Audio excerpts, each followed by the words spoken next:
saying, is this true? Is this authentic? Was Jesus really speaking to this person? Is this a true prophetic voice for the church in our time? And so the bishops rightly decided to test it and to research it and to investigate it. And so they took all of the materials that had been spreading throughout Europe and they did a research on it. And they asked for some materials from Poland to be sent to them. But there was just one problem. Some of the translations of these Divine Mercy materials were not so good, and not all of the information was accurate. And so the bishops in Rome who were investigating the message of Divine Mercy, sometimes they couldn't tell, is Faustina speaking here, or is this supposed to be Jesus? And they didn't have an answer. And so the bishops decided, Rome decided to put a ban on the message of Divine Mercy. And that when the message of the ban went out, many hearts became very saddened because this message of Divine Mercy had brought so much consolation in war-torn Europe after the war.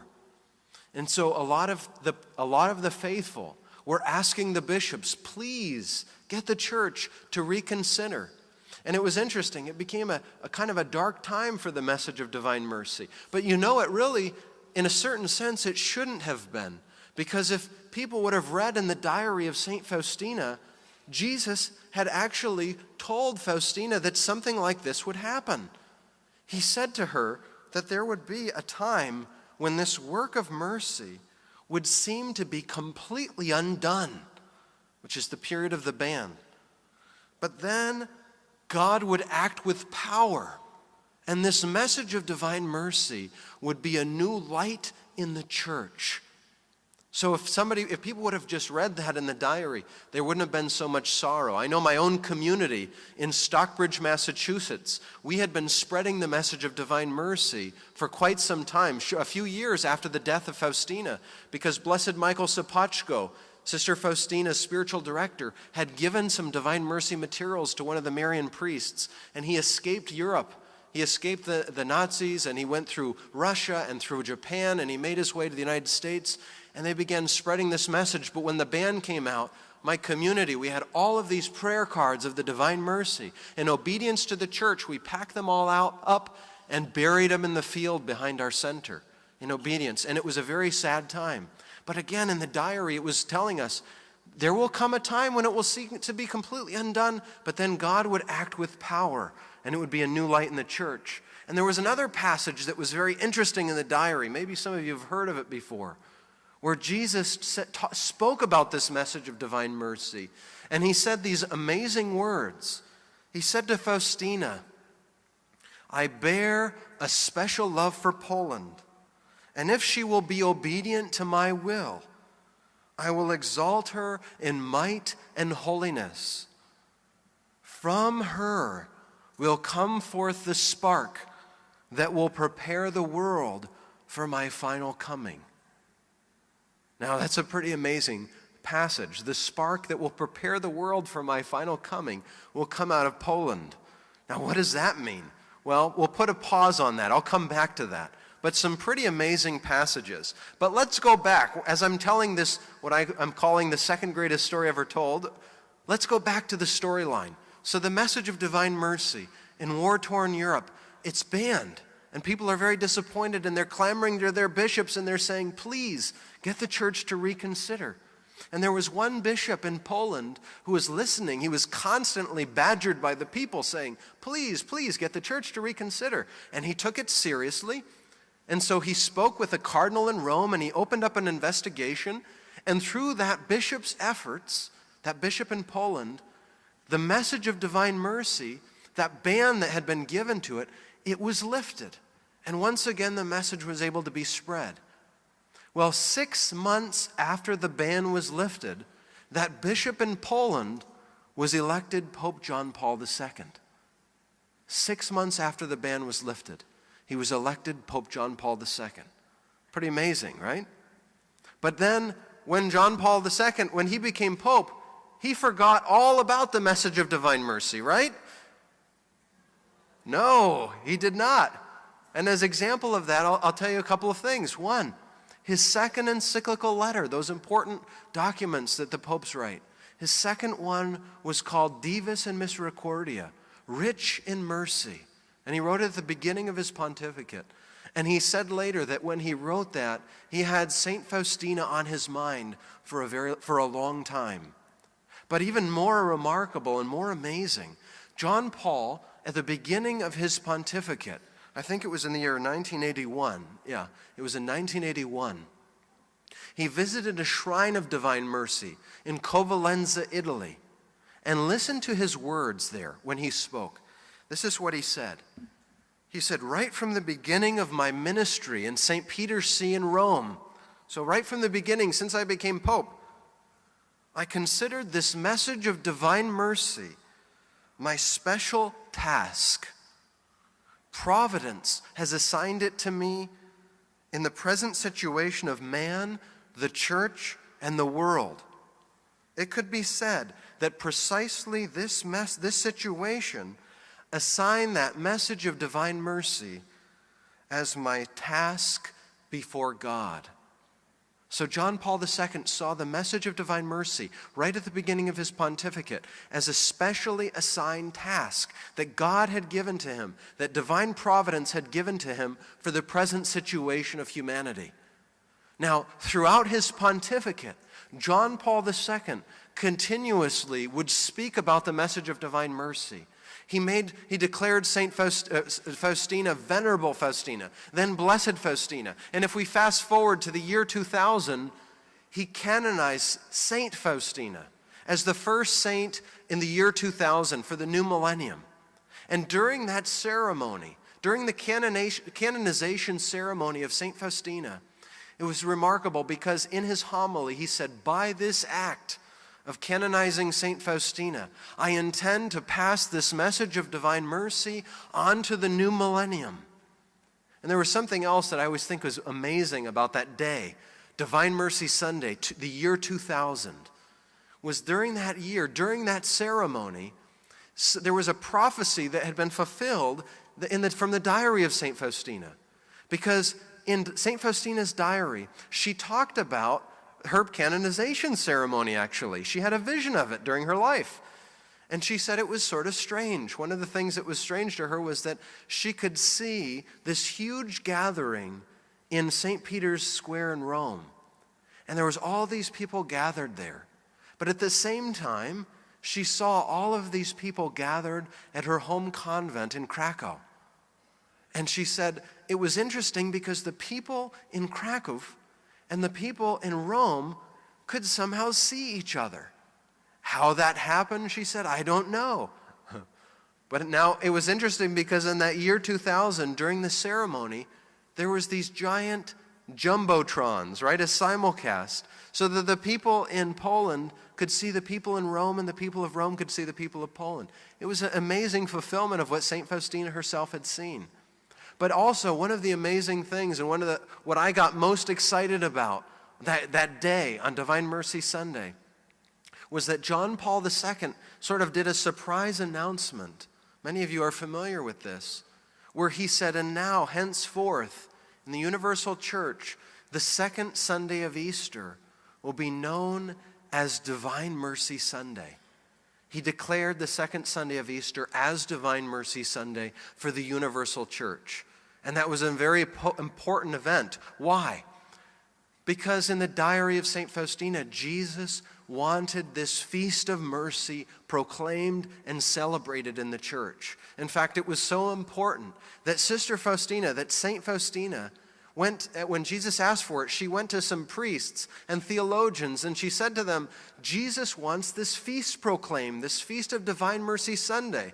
And the bishops and the priests and theologians said, there already is such a feast. And so Faustina went back to Jesus and she said, Jesus, the priests tell me that there already is such a feast. And Jesus responds, and who knows about it? He said, I want this feast declared so that everyone will celebrate it, so everyone can liturgically celebrate this feast of divine mercy. And so Jesus' deep desires through Faustina, declared through Faustina, were fulfilled on that day through Blessed John Paul II. And what was kind of another interesting anecdote from that day was after the canonization ceremony, after John Paul declared Divine Mercy Sunday a universal feast in the church. There was this big banquet in Rome, a giant dinner that they held. And during that dinner, there were some of the priests in my community, one of whom did a lot of work, Father Seraphim Mikolenko. He did a lot of the work behind the scenes with regards to the beatification and canonization miracles for St. Faustina. And there was a doctor there at the banquet, Dr. Augustin Fuster. Dr. Augustin Fuster. There you go, something like that. Okay, I got to do my studies a little bit more, right? So this doctor was there, right? And he had to leave early to go back to the United States because he was an American doctor. And Blessed John Paul II asked to speak with him before he left. And Blessed John Paul said to him, he said, "Before you go, I just want to tell you that today is the happiest day of my life." Did you ever hear that story before? That he said, John Paul II, "Today is the happiest day of my life." Now, Blessed John Paul II had a lot of victories. He had a lot of things to be happy for at this time, right? 1989, the collapse of communism, the success of the Solidarity movement, and all of these things. And yet he said that was the happiest day of his life. Why? Because I believe the greatest joy we can have in life is when we're fulfilling our God-given tasks in life, when we're fulfilling our mission. And John Paul II saw this message of divine mercy as a special task assigned to him by God for the present situation of humanity. And when he declared Divine Mercy Sunday, when he canonized Faustina, he saw that his mission was being accomplished to the full, and it brought him great joy. And so he could say, "Today is the happiest day of my life." But the good news is it got even better, and the story got even better. Why? Because John Paul didn't stop there. If we fast forward now to the year 2002, John Paul II went to Krakow Ławiegniki at the shrine that's run by the Sisters of Our Lady of Mercy, this beautiful shrine of divine mercy. And he consecrated that beautiful shrine there to divine mercy. And he made a statement in his homily that Cardinal Christoph Schönborn said when he heard it, he said it was his conversion to divine mercy. Not in the sense of, he always loved divine mercy in Scripture, but it's where he became a staunch defender and proclaimer of the message of the modern message of divine mercy through Faustina. Well, what was it that he heard? What was it that changed his heart? What was it that John Paul said that changed many hearts? I'd like to read you part of the homily that was so powerful for many people. This is what John Paul II said. Well, first, I'll give you the context. He entrusted the entire world to divine mercy on that occasion. And these are the words that he said. He said, "Today, therefore, in this shrine, I wish solemnly to entrust the world to divine mercy. I do so with the burning desire that the message of God's merciful love, proclaimed here through Saint Faustina, may be made known to all the peoples of the earth and fill their hearts with hope. May this message radiate from this place to our beloved homeland and throughout the world. May the binding promise of the Lord Jesus be fulfilled." The binding promise. "From here there must go forth the spark that will prepare the world for the Lord's final coming. This spark needs to be lighted by the grace of God. This fire of mercy needs to be passed on to the world. In the mercy of God, the world will find peace and mankind will find happiness." Now, I want to say a couple of things about that for a moment. He talks about the binding promise, and then he quotes that passage in the diary of St. Faustina. Remember the one that I mentioned earlier about the spark that will prepare the world for the Lord's coming. Now, I found it amazing that John Paul quoted that passage in the diary of St. Faustina. And the reason I say it was amazing, because I remember when I was a seminarian and I would read the diary of St. Faustina, that was that passage about the spark that I always sort of quickly went through the pages on. I didn't want to read. I don't like the apocalyptic end of the world type of stuff. I thought, what is this? I'm not going to look at this. But what was amazing to me was that John Paul II highlighted that passage. He says, and he even strengthened it. He said, may the binding promise of the Lord Jesus be fulfilled.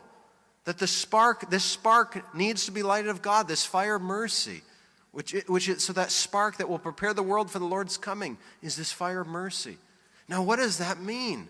Does that mean that the Lord is going to be coming next week? We don't know. Does it mean he's coming next year? We don't know. None of us know the day or the hour.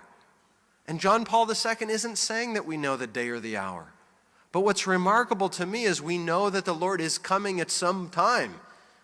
And that the way we prepare for the Lord's coming is not with fear and trembling, but with trust in divine mercy.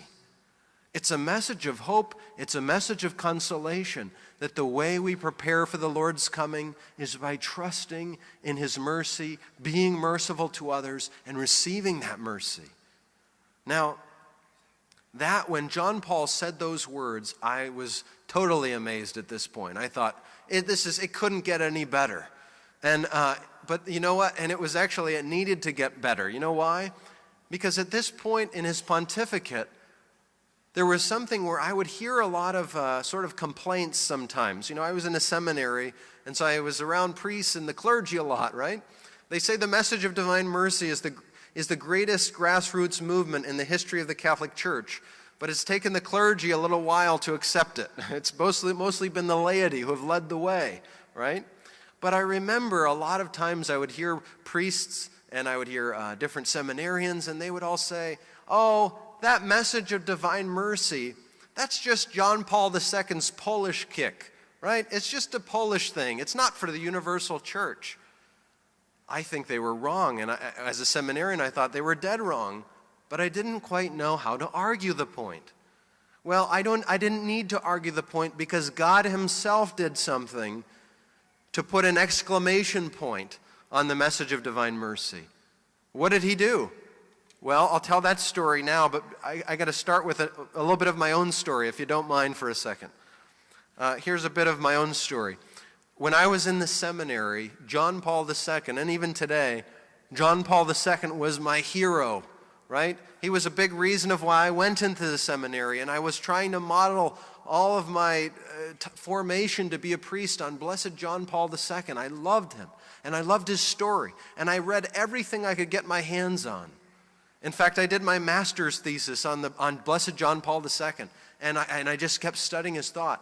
But I'm kind of a melancholic temperament.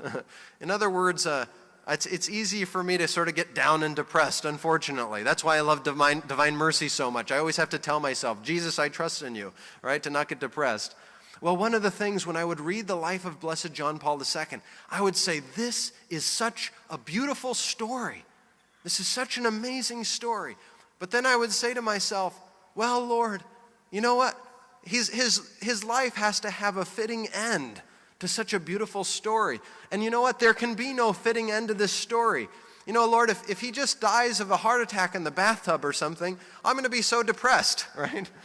Because there needs to be a fitting end, and I don't think there can be a fitting end to this beautiful story, so I'm going to get depressed about it beforehand. Bizarre, yes, but that's Father Michael, right?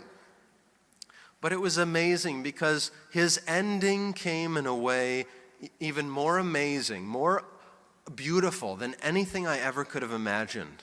Why? What happened? Well, let me tell you the story.